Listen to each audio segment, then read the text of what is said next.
सूर्यदेव की कृपा आप सब पे बनी रहे। आप सबका दिन मंगलमय हो। आज रविवार के दिन सूर्यदेव की ये विशेष कथा जरूर सुने। यह कथा बहुत ही प्रचलित है। इस कथा के अनुसार एक बुढ़िया थी जो कि सूर्यदेव की बहुत बड़ी भक्त थी। वह हर रविवार को प्रातःकाल स्नान करती, इसके बाद पूरे घर को गोबर से लीपती, फिर भोजन तैयार करती और सबसे पहले उसका भोग सूर्य भगवान को लगाती। इसके बाद ही भोजन करती। यही उसका नियम था।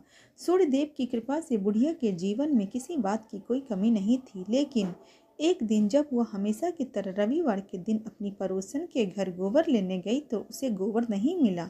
तो बुढ़िया ने कहा कि बहन गोबर चाहिए था, लेकिन उसने साफ मना कर दिया। इससे दुखी बुढ़िया घर वापस लौट आई, लेकिन ना तो उसने भोजन बनाया और ना ही भोग लगाया।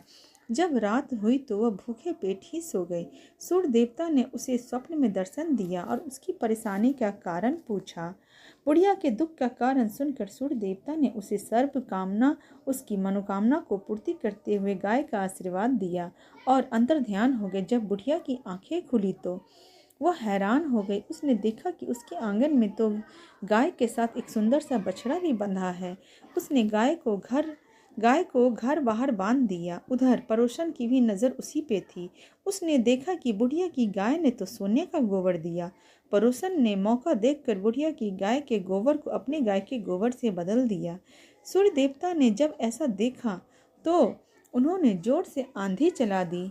इससे बुढ़िया ने गाय को घर के अंदर बांध लिया। सुबह जागने पे उसने देखा कि गाय ने तो सोने का गोबर दिया है।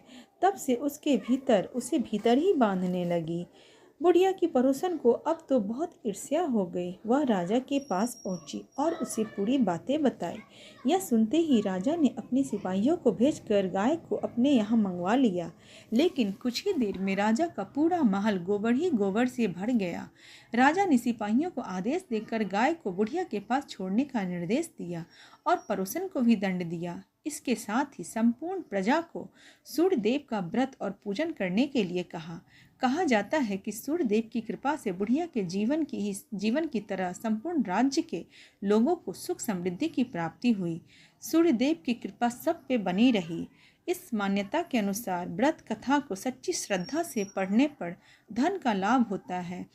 किसी भी कथा को अगर हम श्रद्धा भाव, भक्ति भाव के साथ पढ़ें, सुने और सुनाएं तो प्रभु की कृपा सदा बनी रहती है और सभी की मनोकामनाओं की पूर्ति होती है। जैसे उस बुढ़िया की सभी मनोकामनाओं की पूर्ति हुई और सूर्यदेव की कृपा उस पर बनी रही। सूर्यदेव अपनी कृपा सब पे बरसाते हैं। अगर मन में सच्ची भाव हो, मन शुद्ध और पवित्र हो तो सूर्यदेव की कृपा अपरंपार है। जय हो सूर्यदेव भगवान की।